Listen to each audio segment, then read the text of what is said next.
The movie kicks off by introducing us to William, a revered ex-Special Forces operative who's now retired but continues to be celebrated for his impactful service. These days, he dedicates his time to inspiring and motivating others. Elsewhere in Mexico, police are actively working to dismantle drug cartels. Santiago, a key figure in this operation, is a former Special Forces officer and a close friend of William. After his military career, Santiago chose to leverage his skills by consulting for the Mexican police. Alongside his team, he spent months collecting data to orchestrate a major raid on a cartel stronghold. When the raid is launched, they quickly encircle the hideout, cutting off escape routes and getting into position. The police call for a peaceful surrender, but the cartel members resist, escalating into a fierce and perilous confrontation. Amidst the gunfire, Santiago courageously advances into the now empty building, takes aim, and fires a shot that triggers a massive explosion, obliterating the cartel's main base. This decisive blast kills numerous cartel members, and the survivors are promptly apprehended by the police. Following this, one detainee offers to disclose the location of their leader, Loria, in return for his freedom. Loria is a high-priority target for the Mexican authorities. Concurrently, those purchasing drugs are also caught and transported to the police station. However, during the loading process, one woman manages to escape. Santiago attempts to pursue her, but she eludes him using hidden pathways in the area. Frustrated, Santiago returns home to rest, only to find the woman there waiting for him. She reveals herself as Giovanna, a friend and informant who had been secretly supplying information about the cartel to Santiago. To maintain their cover, Santiago had earlier feigned chasing her. Giovanna then shares that she was at the raid searching for her brother, who had been coerced into working as a drug courier to make ends meet. She implores Santiago to help rescue her brother from Loria's control. Giovanna also provides the location of Loria's secluded headquarters. However, to apprehend Loria, Santiago would need to proceed alone since the cartel had corrupted the police. At the same time, Freddy swam back to inform Gus that he had planted a bomb under the Nazi ship. Soon after, the bomb detonated, destroying the Nazi ship before they could fire at Gus's vessel. Meanwhile, Colin had dispatched two spies, Richard Heron and Marjorie Stewart, to gather crucial information to assist Gus in completing his mission. Richard and Marjorie were on a train with German soldiers who had documents about U-boats. Marjorie, also an actress, cleverly deceived the soldiers and seized the suitcase containing the U-boat papers. With Richard's help, Marjorie got the suitcase to their train compartment, where they used a telegraph to send the U-boat information to the intelligence agency in London. This intel helped Colin devise a plan to sink the Nazi submarine. Simultaneously, Gus and his team were planning to rescue Jeffrey, who was imprisoned at a Nazi military base in West Africa. They sailed to the location and climbed a cliff to avoid detection by Nazi guards. Before they could rescue Jeffrey, Gus and his team did some spying but were spotted by two Nazi soldiers. Fortunately, Anders knocked out the soldiers with his bow, diverting other soldiers toward Gus's position. Soon after, Anders used his crossbow to knock out the guards outside while the rest of the team snuck into the soldiers' restrooms and subdued them. To lure more soldiers out, Anders set off a grenade in one of the rooms.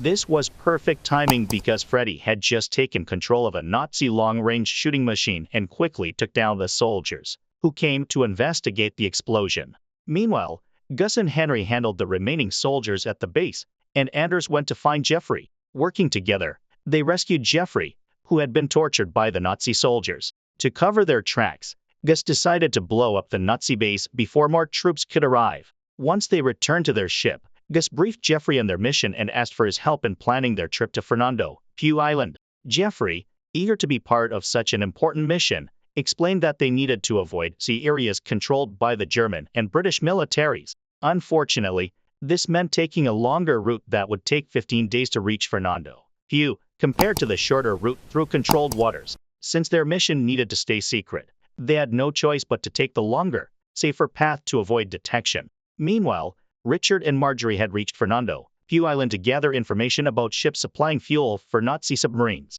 Their plan was for Marjorie to get close to the Nazi commander on the island. Meanwhile, Richard, already familiar with the commander, Heinrich Lohr, felt comfortable enough to invite him to a party at a local bar. Richard introduced Marjorie as a businesswoman who would also attend the party. Heinrich, unaware of Marjorie's true identity, was immediately captivated by her looks. After their meeting, Marjorie and Richard returned to their hotel to continue their investigation. During their investigation, they stumbled upon the body of a woman in a warehouse who had been tortured by Heinrich. This discovery made Marjorie fear for her safety, and she became hesitant to get closer to Heinrich. As a seasoned spy, Richard reassured her and promised to protect her if Heinrich showed any signs of being dangerous. The next day, Richard and Marjorie went to a bar where a Spanish military commander was angry because a Nazi fuel tanker was blocking a Spanish ship. The Spanish commander was frustrated with the German military's greedy behavior. Even though Fernando Pugh was controlled by 3 countries, Richard tried to calm the Spanish commander. Meanwhile, Marjorie started her plan by getting close to Heinrich. They had lunch together, and Heinrich asked Marjorie to be his date for the party. Shortly after, Richard joined them and informed Heinrich about the angry Spanish commander. Heinrich was annoyed but couldn't do much because the Spanish military was an ally, and the U-boat fuel carrier was leaving 3 days earlier than planned. This meant the Spanish commander wouldn't have time to complain much. With this crucial information, Richard and Marjorie quickly returned to their hotel to inform Colin about the new departure schedule for the U-boat fuel carrier using the telegraph. Once Colin got the update, he immediately passed it on to Gus and the rest of the team. Since the ship carrying Nazi submarine fuel was leaving earlier than planned, Gus and his team had to get to Fernando Pugh as quickly as possible. This meant they had to take the fastest and most dangerous route, passing through areas guarded by both the German and British military. Meanwhile, the German Air Force had bombed London. When Prime Minister Winston Churchill heard about this, he sent a message to Gus and his team, urging them to quickly sink the Nazi fuel ship.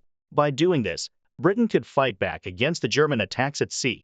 This message made Gus and his team even more determined to complete their mission, especially since they only had 2 more days of sailing to reach Fernando Pugh. Unfortunately, during their voyage, a British military ship stopped them and demanded they surrender. The British military thought Gus was on a mission without their approval, and even though Gus explained it was ordered by the Prime Minister, they didn't believe him and insisted they surrender. In the middle of this argument, a Nazi U-boat submarine appeared in the area, causing the British military to prepare for an attack.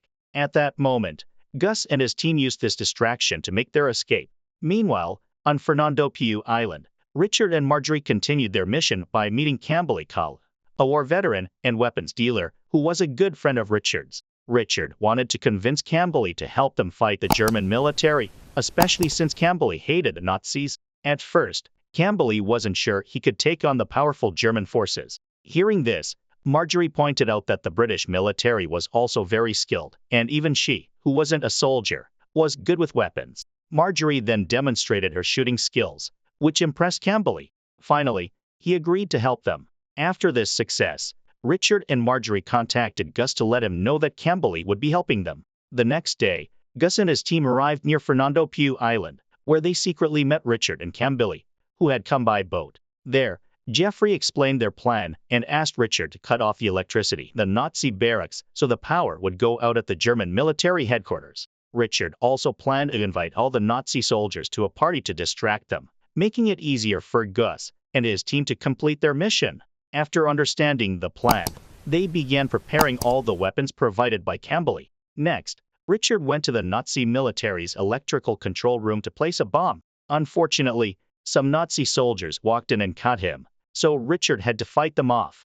At night, Gus and his team were ready to move and waited for the lights in the German military barracks to go out before starting their mission. Meanwhile, Marjorie and Heinrich arrived together at a costume party for high-ranking Nazis at a bar. At the same time, another party was happening for the lower-ranking troops in the military hall. During the party, Heinrich spoke with the man responsible for repairing the U-boat submarine. The man told Heinrich that the submarine's hull had been reinforced with new steel plates, making it very difficult to blow up or sink. Marjorie overheard this conversation and quickly reported it to Richard, who was also at the party. She suggested they cancel the mission because the explosives wouldn't be able to sink the submarine.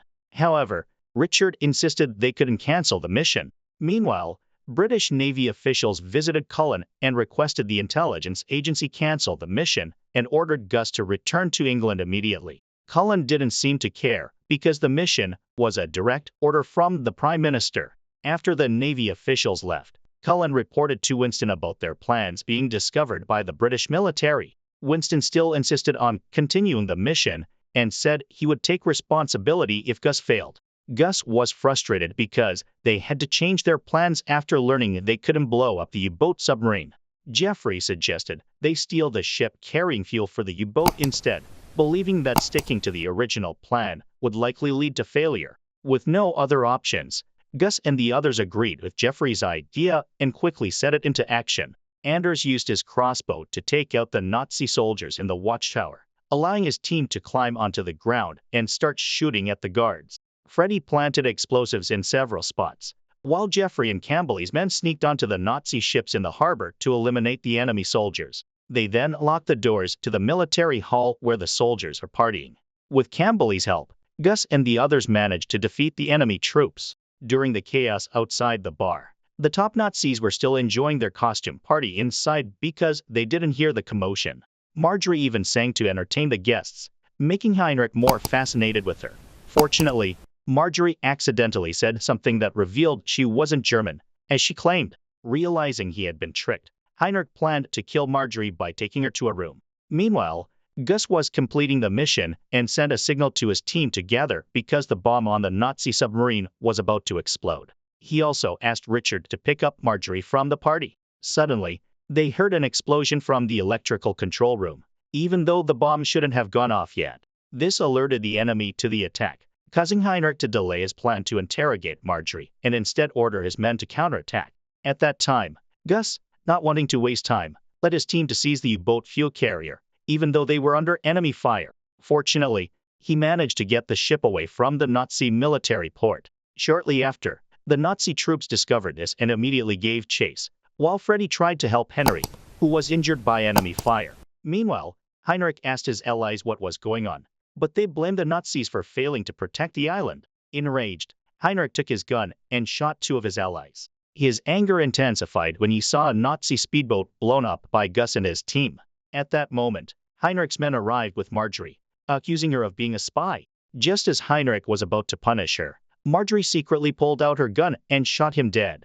Meanwhile, Gus was waiting for Richard and Marjorie, who luckily managed to catch up with him and the others after escaping the remaining Nazi troops using a speedboat. Finally, Winston's mission was completed, and they had to hand over the U-boat fuel carrier to the British Navy. Unfortunately, even though they had helped their country, Gus and his team were still considered war criminals by the British military, who didn't believe Gus was acting on Winston's orders. At that time, Campbell and his men were not detained since they weren't seen as part of Gus's team. Before parting ways, Gus thanked Campbell for his help. Gus and his team were then taken to London to be imprisoned. 4 weeks later, Winston broke Gus and his team out of prison. During their meeting, Winston thanked Gus and the team for their hard work. Because they stole the U-boat fuel carrier, the Nazis couldn't use their submarine, which helped England win battles in the waters of West Africa. At the end of the film, Winston makes Gus's team an official unit under his government. Over time, Gus, known for being very clever and strong, becomes the inspiration for the legendary character, James Bond. The film ends. The moral lesson from this film is if you ever find yourself stealing a Nazi-fueled ship, just remember it might save the day, get you thrown in prison, and eventually turn you into James Bond's grandpa.